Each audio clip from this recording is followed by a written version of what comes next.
Hi, and welcome to Stress-Free Trailer Loading, how to teach your horse how to self-load. I'm Julie Robbins, founder of the Horsemanship Academy, and this is our first in a fall series that is going to benefit a nonprofit called Leg Up Experience. So thank you for being here. I hope you have some good takeaways about trailer loading. Trailer loading is probably one of the #1 problems I get phone calls about. People are like, my horse won't get on the trailer, or he loaded 3 times and it was time to go home and I couldn't get him on, or my horse got on the trailer and had an accident. It's a very common thing. People don't understand that it can be a real problem for horses, because to horses, they're claustrophobic creatures. Imagine if you went to a porta potty at an event and you got in and it was dark and there was no light switch, and then you couldn't open the door and somebody drove off while you're in that porta potty. That is how it feels sometimes to be a horse, to go into this box. They're like, okay, I'm in the box, and then the door is shut and then you're driving off. And horses feel claustrophobic when they can't move their feet. A takeaway for you from this is horses reset their mental balance by moving their feet. Really simple concept. If horses are agitated, if horses are fearful in nature, they need to move their feet in order to clear their head. Ask him to step forward. When you can direct that movement of your horse's feet, you can start to become the leader of your partnership. And if I'm going to successfully load and teach a horse how to self-load, I need to be the leader of the partnership. To get started, I will tell you a little bit about this horse. His name is Major. He is a horse in training. I don't own him. He has been here a week and a half. He came here because of a charging behavior. When you worked with him on the ground, particularly if he was circling you to the right, he would come at you, snake his head, and charge. If you held your ground, he would rear and strike and move towards you. Most of that behavior is gone through working with him, setting clear boundaries, allowing him to move his feet when we set our boundary. This horse has had a couple of meltdowns where I've said, no, you can't come in this space. And he's just torn around like, ah, rah, rah, rah, rah. And then he kind of looks to the center and I'm like, what are you doing? So that's the baseline work that I've done with him. I did transport him for the owner.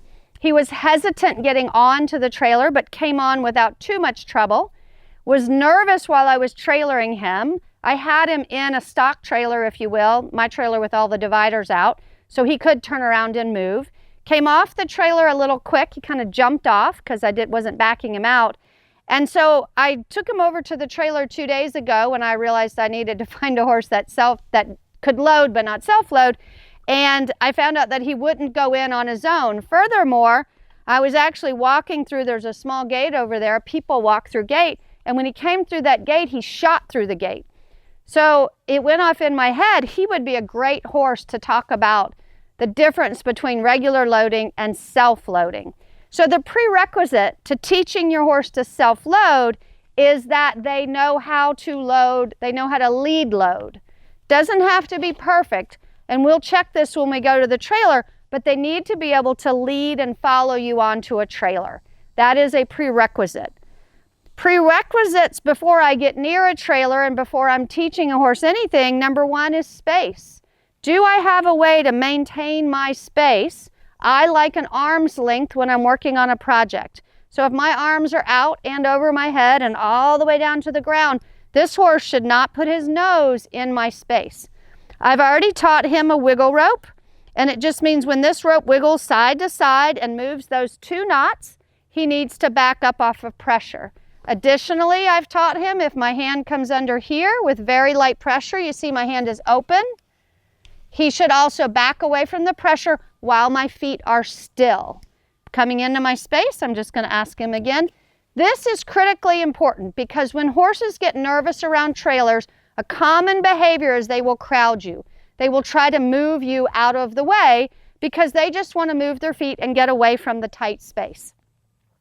The first thing we're going to do with this horse today is see how he feels about tight spaces. Super simple. I'm going to walk him over. I've got some barrels and some mounting blocks over here. I also have some ground poles. But I just want to know, I'm not going to pull on him. Notice how loose my rope is. Can he come through these barrels? Can he step over something while he's in these barrels? Notice I'm not pulling on him, kind of slowing down. Look at him investigate. Look at him bite it. He might even knock it over. This is important for me, that he is curious, not fearful. If I have a horse that is fearful, and there was a little bit of nipping, I'll talk about that in a second. If there is a horse that's fearful of tight spaces, I do not recommend going to the trailer and trying to teach self-loading, because the horse has already said, I don't like tight spaces. What is it to the horse when they get on a trailer? It's a box. So you got a wall on one side, a wall on another, a wall in front, a wall behind. They're standing on something and they have a roof. So I like to make a little space that's kind of like that. I usually don't have a roof, but I have the sun shades up. And horses have to step up or down. So I typically start like this with barrels and some ground poles. You can use anything. You can use the side of a fence and some jump standards and jump rails. But the idea is I need to see, A, can I get the horse to go through a tight space, leading and sending? Then I need to know, will he stay in the tight space, and how does he back out of the tight space? I'm super happy with how this horse is progressing. The only yellow flag he has right now is nipping at me. This does not surprise me. The nipping behavior falls in line with the charging behavior. So instead of charging and rearing at me, that has dissolved down to pushiness, sneaking into my space, nudging me, and then lips. I can handle that. I see it coming, and you might have noticed when I back him out of my space, he gets pickle nosed. He's like, so watch as I shake this rope. Usually his nose pickles up. See it pickle? Because I'm not saying pickle your nose. This rope means step back. But he goes, I don't want to. So this horse has had a lot of success with people by being dominant. And I'm just trying to discourage that, not by being mean. That's this horse's problem, is people were really physical with him when he got dominant. And he just got more dominant until he had his owner really, really scared. She's owned him for 2 years. An average amateur horse-loving woman, basic skill set. And this horse started, I call it, eating her for lunch. He got her number, started pushing her around. She got scared. Originally reached out to me saying, this horse and I are not a match. Could you help me get him so he could be sellable? And I said, sure. I came out and did an evaluation, and while I was standing with him in the cross ties and her telling me about him, he charged me. Couldn't reach me because the cross ties. So really none of that is relevant to the story, but his boldness could be helpful in him self-loading. So that was actually really nice. I'll give you a tip. A lot of times for working with horses around trailers, get around the trailer and do nothing. Sometimes they figure it out. So this was my goal, which I think is kind of funny. His curiosity and his pushiness led him into this space that's pretty tight. I like it. All right, I'm going to back him out. So this would be how he might back out of a trailer. He's got to pick up his feet, step over things, a little trouble there. But imagine if he was going down a hill and that happened, that could escalate really quickly. So I'm going to ask him to back. He's lost his attention. And then I'm going to tighten this up a little.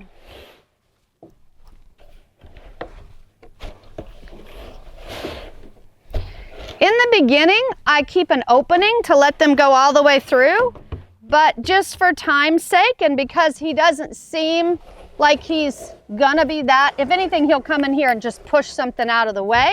I don't feel like he is scared. Would you guys agree? He's not in a fearful state?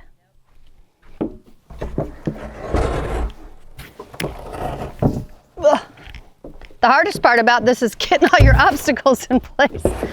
So I've made a little place here. I'm going to move this log to represent kind of the back of the trailer. There are two kinds of trailers that most people have in this country. Those are step-ups and ramps. I have a step-up. I believe step-up trailers are easier on the horse because there's only one threshold, right? Do you agree? On a ramp, you have 2 thresholds. This is set up to mimic a ramp. The first threshold is from the ground to the ramp, and believe it or not, that tiny gap between the ramp and the flat part of the trailer terrifies most horses, because they know there's a gap there, and they don't know if they're going to fall through or not. They don't know, they're on one surface, they don't know if the next surface is going to be stable. So I'm asking him here. So typically what happens with a horse is they get the front feet and they're like, okay, that's all right. And then they get closer with the front feet to that, and then all of a sudden the back feet are stuck back here. And it's very hard for a horse to do 2 things at once, meaning, okay, I got to manage my front feet over that, but then, oh my gosh, I don't know. And then they get frustrated. So with a step up, you just have 1 threshold. Again, we have to watch, because I'm a person that goes down rabbit holes. But let's come back up to the idea of how to teach a horse to self-load. I'm going to ask this horse to come forward, and I'm going to go right into seeing if I could send him into a tight space. I wasn't successful, was I? No. So he squished through. He's not sure. He definitely didn't like it with the block in the front. I am going to have to back up a step. So I'll back up a step, and I'll give him a way out. I'll ask him to back up. The difference between leading loading and driving loading, when I'm driving loading, I'm here and I'm with him, or I'm going first. He borrows my confidence. In driving loading, he borrows my confidence. In driving loading, he has to have his own confidence. So driving position is when I'm behind the front foot. And trailer loading, they even need to have more confidence, because we need to send their butt all the way through. Do you see? So I already feel like the boldness in this horse is to his advantage. He doesn't seem to mind where I am. I'm leading here. I typically lead a horse close to the back. We'll just pretend this is the ramp. I'm leaving that opening on purpose. Tried to close that opening. He said, no way. And I said, okay, you don't understand. I am going to switch to a leading position, minding my space, because I don't want him to get in there and charge out and run me over. So I'm going to get a little more space. Then I'm going to see if I can lead him through this. As soon as I come through, I'm getting out of the way. Very nice. And then the reward is we're going to walk. Do you hear that? If I had tried to stop him in that tight space, as that slight worry was in there, it would have escalated, and he would have gotten frustrated and pushy. But instead, when he felt a little claustrophobic, it didn't last long. He came out the other end and relaxed. That is another piece about moving feet that is really critical. So we're going to repeat that, because he was a little bit anxious. Good. I'm trying not to do anything other than have him follow me. Good. We'll walk off this way. He looks very content. I do believe this horse carries anxiety on the inside that we don't always see. So this time, I'm going to see if I can sort of half lead, but from the outside. And then I just stood still. Very happy with that. Pulled on my rope a little bit, little hind quarter to front quarter. See if I can send him back through this tight spot. If he needs to stop, I want to let him. Good. His reward is we leave the obstacle. I don't need food. I don't need to pet him. I don't need to sing his praises. The best thing I can do for this horse in this situation is let him move his feet so he can find relaxation in movement. That's how horses are in nature. They get fearful, they run, then they feel better. All right. As you're developing this, I tend to teach this off of their left side first. And that's what I'm going to do today to kind of keep it short. I'm going to block this with my finger. Nice job. Nice job. I'm feeling really happy about this. I'm actually going to do one little test here. I'm curious, is he relaxed or is he packing fear? I don't know. To check that, I'm going to ask him to speed up. If he speeds up rather easily without any attitude or snarkiness, I'm going to believe that he's calm. If he speeds up thinking about kicking or rushes off, I'm going to believe that he was anxious. So I'm just going to raise my hand. Raise my energy. Are you going to poop right now? I think we need to poop first. Okay. Sometimes pooping is a release of anxiety and stress. All right, may you walk on? Good. Reward the walk. Energy in my body, energy back here.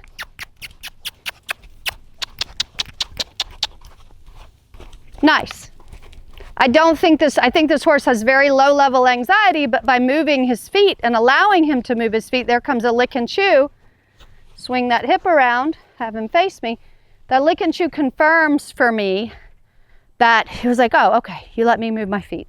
So this is a horse that people would say, oh, it seems like he's trying. Oh, it seems like he's trying. Then he was horrible. I don't know why he acted that way. He came out of nowhere. He bit me out of nowhere.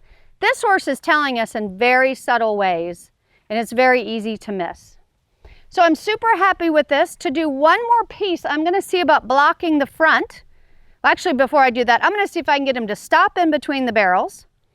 Then I'm going to block the front and see if I can send him in and back him out. Those are my 2 more steps. With this, I'd be happy to go ahead and try loading, but I'm just going to show you more groundwork exercises. I believe if you can prepare a horse for loading, you will be much better off than just taking them to the trailer and having too many hard discussions. Oh, I said I was going to do this first. So I'm going to lead him in because I need to be here, and then I'm going to see if he can stand there. Little bit of a pickle nose, not bad. Now, so when this horse sort of stands still and doesn't move, that's when I get worried. But when he starts getting curious and knocking things around, then I'm like, okay, he's with us. Good. Very good. I'll see if you can come forward one more step. Right there. Good job. Good. See him thinking about backing off already? He's already asking, how do I get out of here? I'm going to direct him because teaching your horse to self-load, good job. It's all right. I'm going to let him take his time. As long as he's trying to go backwards, I'm going to let him figure this out. Yep. Let him turn his head. Half of it is teaching him to load. The part everybody forgets about is teaching them to unload. Unloading is equally as important as loading. So I'm going to ask him to back up and down. Good. And I'm just doing it in steps. Okay, ask you to back on up. Slide this into place. Good job. Good job. Whoop. Step. So I would just in general say this horse isn't really paying attention to where his feet are. That's okay. The flies are biting him. He's getting a little annoyed, and he's getting more annoyed about the flies because I believe there's a low level of anxiety in there. And he's yawned a couple of times, trying to maybe release Yeah. some of the anxiety. Yeah. This horse, we know for a fact, has been pushed on very hard with some traditional elements of you need to behave yourself by trainers that just did the best they knew at the time. But it didn't work. And the owner was not happy. And so I do think this horse has, a little bit of trauma that we have to allow him to work through. He has triggers, I believe. So we'll go back to this. Good job. Part of heading to a trailer and thinking about self-loading is getting the horse to the trailer straight, preparing them for success. You can drive, or I'm kind of in driving position, and practice. A stick is very helpful. I just haven't used one. A stick helps me be a little more vertical. He's already pushing on me here. Good. I might have to go with him. So this wouldn't really be loading because there'd be a wall here. But I'm just trying to show him, this might be a trailer with a manger, right? So here I'm just going to ask him out. And notice he doesn't have to, that's better, that's better. Notice he doesn't have to stay long. Good, very happy with all of this. Good. I could continue with groundwork exercises. I could work on just backing up. I could make this longer. We could go on and play. I could break this up over a couple of days, couple of weeks. I had a horse here, I don't know if you follow me on Facebook, But on Facebook, on the Horsemanship Academy, this spring, I had in a very, very claustrophobic reactive horse that didn't load. And I taught him to self-load. It took me 3 months to teach him and build his confidence. That horse also had a fair bit of pain in his past. He had kissing spine. So, but this horse his owner was able to load him and drive him back to Cincinnati. And she said there are 3 horses. She has 3 horses. She said he was easier to load and better behaved than her other 2. And she's like, now I realize that my bar for trailer loading is really low. So that was really fun. So this is all the groundwork I'm going to do with him today. Our next step is going to be to go over to the trailer itself and assess the situation and see how far we can get, keeping this concise for you watchers at home. But we'll get to a place that I feel is a success for the day in our efforts to teach this horse how to self-load on a trailer. Here we are at the horse trailer, and I want to share with you the number one mistake I see, maybe not a mistake, but a missed opportunity that people do when it comes to loading their horses. And that is they go get their trailer perfectly ready, the ramp down, the doors open, the hay net in, and it's all set, and then they bring their horse to it and expect their horse to just jump on. What I recommend, an easy exercise, is leave your trailer closed up. Bring your horse with you as you do all your preparations. Bring your horse with you as you open the door, open the side door, drop the ramp. Bring your horse with you as you put the hay bag in. Bring your horse with you as you put your halter or your tack in. Letting the horse come and go from the trailer is step number 1 to building their confidence around the trailer. We're going to try it. Got a little pickle nose because he'd like to eat grass. But we're going to come right over here. He's sniffing at the trailer. That's a good thing. Going to ask him to back. Good, back. A little pushy here. Good job. I'm going to bring him around while I secure my door. Good job. I'm going to take him for a walk down the side of the trailer while I check the tires and double check that I'm hooked up properly. Everything looks good on the truck. The tires look good. So I'm going to bring him down. One thing I'm noticing, I was going to see if you could hear it. Now he's holding his breath, but he was breathing in this kind of a blowing breath. A little bit sticky around this trailer. So I'm letting him explore. I'm going to go over to this side and let him sniff on this side. I might adjust my hay net if I had a hay net in there.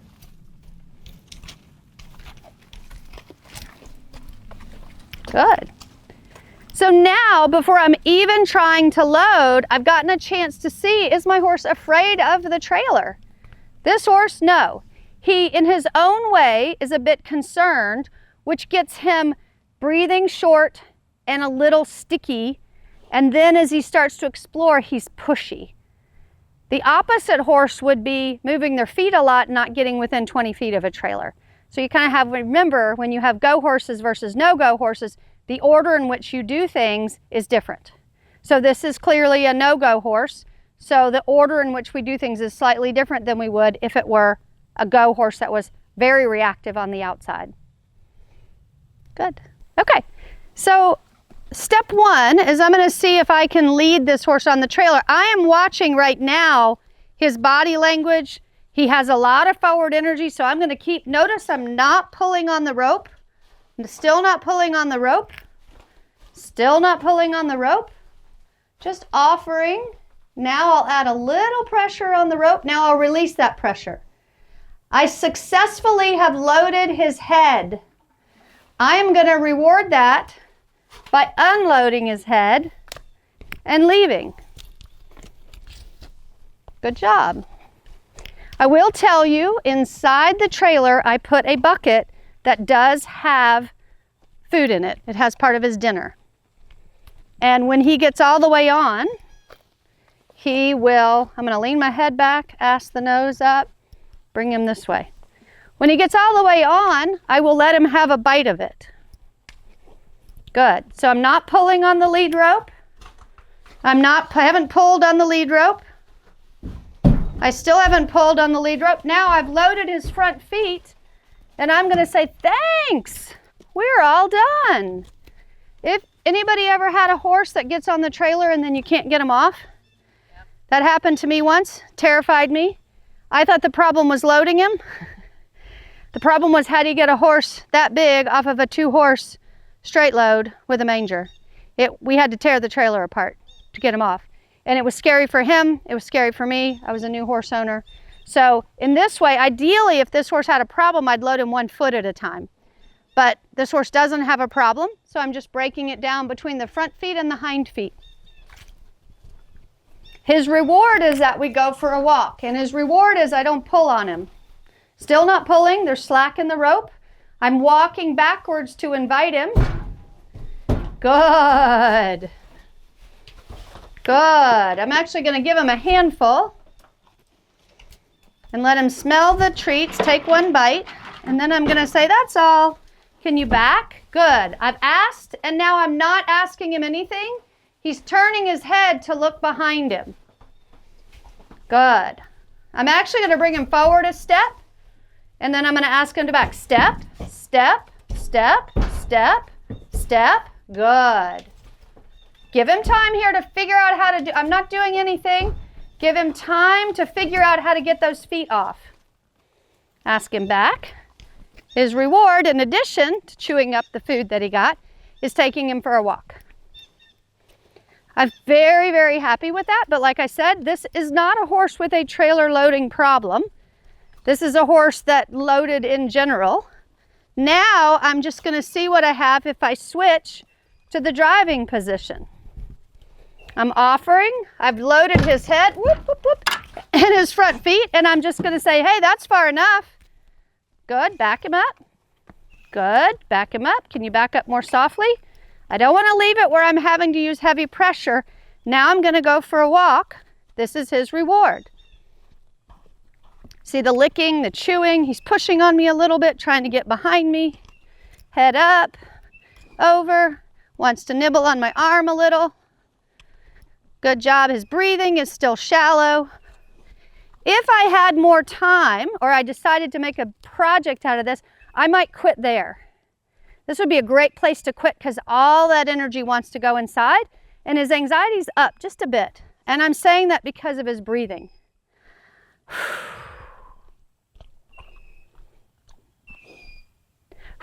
That was an exhale. And his breathing right now is very shallow.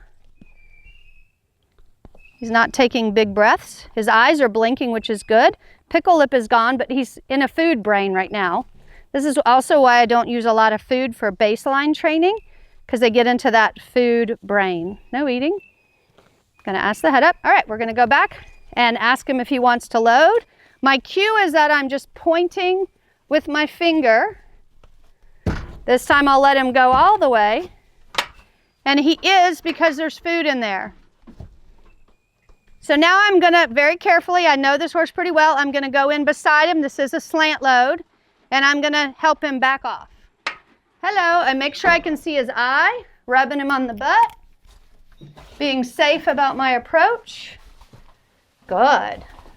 I'm actually gonna step him forward, further into the trailer, get him straight, and ask him to back.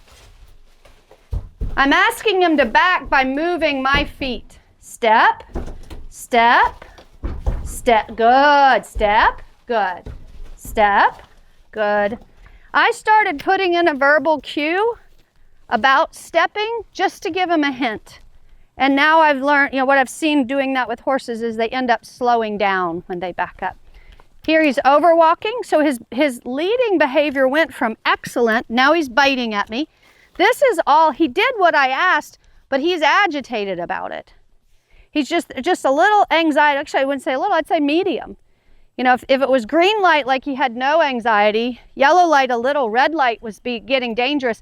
He's at a strong yellow because he's starting to get pushy.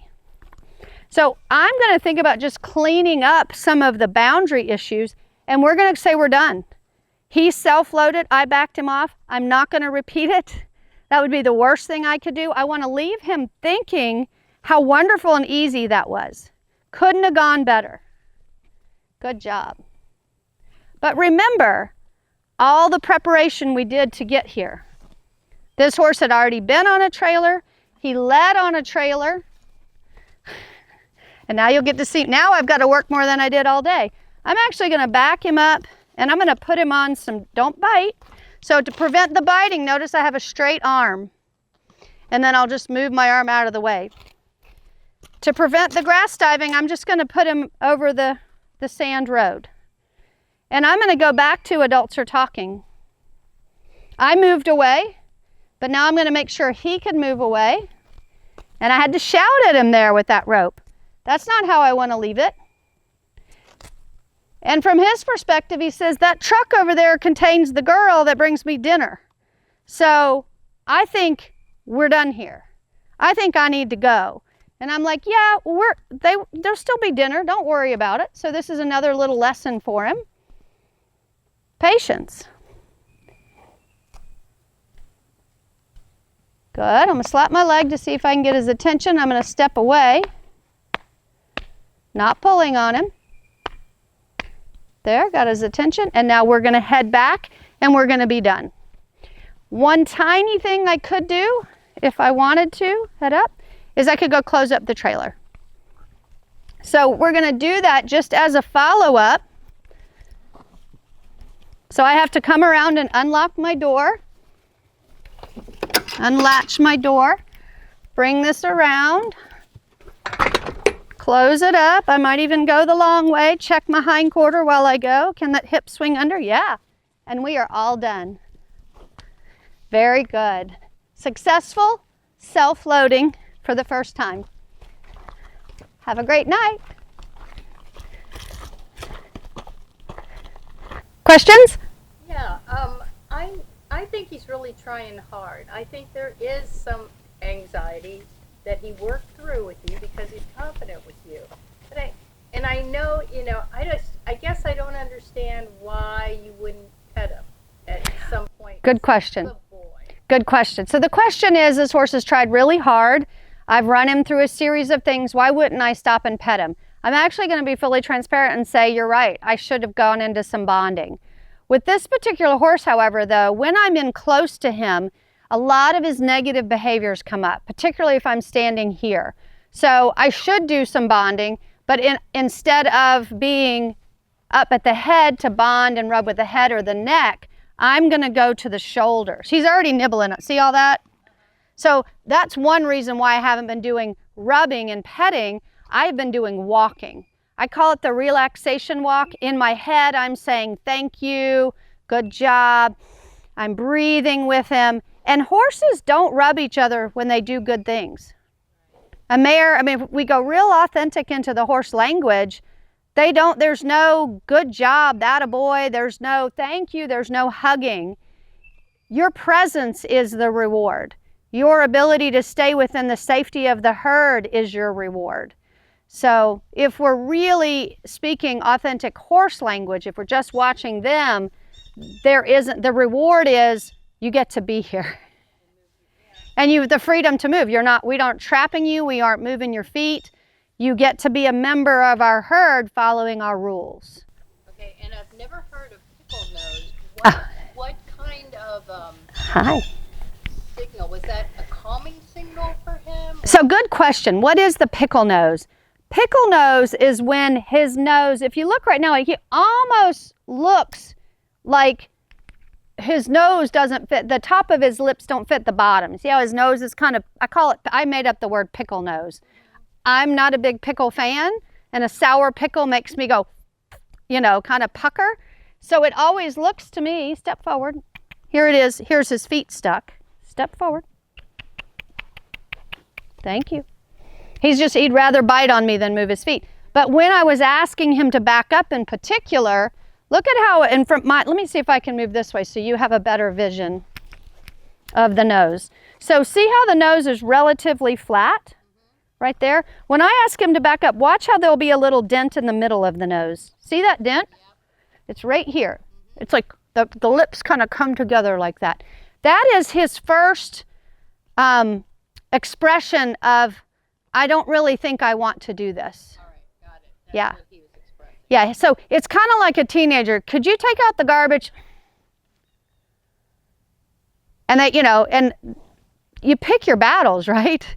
So if the teenager's like, and they get up and they get the garbage, I'm probably not going to say anything because they're actually picking up the garbage. So with a horse, in early stages, knowing this horse had a charging behavior, I'm just going to ignore, and that was actually better until he got farther away. I'm going to ignore his opinion about it as long as the feet do what I ask. Great question. And my ultimate goal is that no matter where I am and I ask him for space, that his mouth and nose stay relaxed and he just, the first response isn't throw his head up, isn't pucker his mouth. His first response is, sure, I'd love to. Like a dance partner. If I was dancing with a man and every time he moved me backwards, I was like, Patrick Swayze pushed me around, he would just be like, forget it. You're not in the dance. Get in your frame. Move with me. Be light on your feet. And that's what I want from this horse. Great question. Yeah. Not trailer related, but what you've been doing related. When the owner gets him back, will he charge her again? No. So the reason why not, that's a great question. So the question was, when the owner gets the horse back, would this horse charge her? If I did all the training myself and she was never part of it and I never taught her the skill set or educated her the why behind the what, she would be in the same position. But part of my requirement for sending me a horse in training, one is to take a course called Between the Ears, Horse Psychology, which you both have taken. Second is that you're here 3 days a week. So they come in the beginning and witness. So all last week, she came 3 times and watched everything I did with him. And I explained it. But by the end of the week, she was actually able to practice protect your space, wiggle rope back up, and she had a new awareness. Her awareness was that she had been unaware for the 2 years that she's owned this horse that he's been crowding her. And her bigger awareness was when they were done, if they, that she first got him, she was riding him, and then everything, kind of deteriorated to the point she wasn't even comfortable leading him. She couldn't pick up his back feet because she'd start to pick him up and he'd kick at her and she would just back off because it scared her. And then any loose work or trying to send him around, then he started the charging behavior.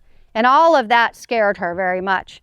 So her aha moment last week was that when she finished the work with him, no matter what it was, she came to here with a bowl of treats, apples and carrots cut up nice and even. So he would come to her eating those, pushing her.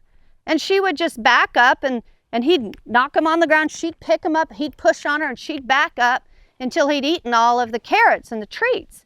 And then she'd just leave. She realized that at the end of every session they had together, he was moving her feet. And she was leaving him thinking about how easy it was to move her feet. So she's had this big awakening and she was like, I didn't know. No one of all the trainers I hired, everyone said to me when he got close to me, hit him. Just other, get a chain. You really need a chain over his nose because he's not paying attention to you. And she didn't like that. She didn't want to use force. And so now we have changed that behavior, and I'll sort of show you about it because I may end up using a little positive reinforcement if needed. But if he does something really good, and I've had to use this twice in the last week and a half, that I really felt like he did it good, but he didn't understand how good it was, I've just introduced positive reinforcement training to him. And that means if I have my hand all around, this is going to be a no. See, he's trying to, there's nothing in my hand. He just put his teeth on me pretty good that time. So it's just a no. Look at the pickle thing. He's like, give me food, give me food. I'm like, no. And then I might say, you shoved your nose at me, so I need space. Here. No. That was better. So if I decide I want to give him food, which I have some treats in my pocket, I put it in my hand, I'm going to bring it closer to his chest, I'm going to cluck, and I'm going to deliver. And then I'm going to be really clear about my space after I deliver, because he, no fault of his own, has learned If I push on that person, more food will come out. And I can see why you have to be really, really present throughout the whole thing, because he was, but a lot of times you're so involved with what you're doing, you don't notice, and then... So her biggest lesson that she loves so far is this concept. I call this concept adults are talking. You and I and us and the camera, we're having a conversation. This conversation would be really difficult if my horse was walking circles, bumping into me. A UPS truck just pulled in behind him. He didn't even turn around because he's following my lead. He's turning his head. There he goes. He just spotted the driver. Driver's opening the door. So this isn't about his head, it's about his feet and his attention. But this is her favorite thing. So this is her homework, you know, during the week, and when she can come out, she goes to get him, and they play the adults are talking wherever they go. They can go out and have hand grazing, but adults are talking, meaning you can hand graze over there. You can't hand graze and move me out of the way. You can hand graze there, and maybe he eats it all, and then she moves a little bit and says, well, come on over here. Why don't you have that grass? But just that, whoop, too close to me. You missed some really good grass back there. Look at that nose. I don't really want to. Our goal, I know we will have made progress when he can back up and not pickle his nose. So the other piece that I've been teaching her is what happens before what happens happened. Because horses are they're that simple. It's not always easy, but it's simple. They are behavior specialists. They read body language, every angle, every lean, every flick of an ear, how their heart is beating, how deep or shallow they're breathing, if they're holding their breath. All of that means something to them. It's their language. And the more a horse has been isolated, a thoroughbred in a stall since a year old, they have missed out on social opportunities within the herd. But a wild Mustang who's grown up out in a herd is much easier to handle in the bigger picture because they have a language and they have boundaries. The worst horses I've ever handled are orphan foals that have been bottle fed and pampered because they don't understand a natural component of horses, which is boundaries are important. And in horses, boundaries happen before bonding. So he's done really good here. I'm going to see if I can go by, and he doesn't want to bite at me, which is good. And then now I'm going to come back here, and I do appreciate you calling me out on it a little bit. He could definitely use some bonding. Oh. The other place you're going to sort of see this nose is as I find an itchy spot. So in this case, it means he really likes it. It's like, oh, that feels good. I'm just learning where his itchy spots are. You know, the gnats get that he can't reach. And now he wants to groom me back, and just very politely, I slowly brought up my arm just to decline. Thank you, but no thank you. Typically when I'm doing this, I do like to stay connected to the eyeball. That's just a safety thing, because if his brain is going that way, it wouldn't take much for his butt to come on top of me. Just a tiny safety thing, but he's pretty rooted, so, you know, the answer to every single question is it depends. Hi, I don't need you. Go away button. No, thank you. Good job. Okay. Other questions? Thank you, guys. You had some questions kind of following up our event. What were your questions? The day that you got him to go in, self-load, like today, you did a groundwork lesson, and he went in. Do you ever have to go back to the ground? That's a great question. Do I ever have to go back to the ground? If it's the first time I've done it, I'll use my groundwork as a check. If I go out there, I'll just start to pay attention to things. So if we're going through a tight gate and he's a little hesitant, or if we come to a tight gate and I could send him through, if he kind of green lights those things, then I'm not going to necessarily use the groundwork. Or say I come to the trailer and I go to load him and it's a hard no, then I might go back and say, let's figure out what the no is about. Is it about stepping over? Is it about claustrophobia? Is it about simply you're just unwilling to follow directive? Let's get to the root of it. Have you lost your go? Have you lost your ability for me to push the front end over? Where is that problem? So I could go back to that. But in general, I will keep that kind of in his training a little bit, just sprinkled in, because I'd like to ride him through tight spaces. I'd like to ride him through obstacles.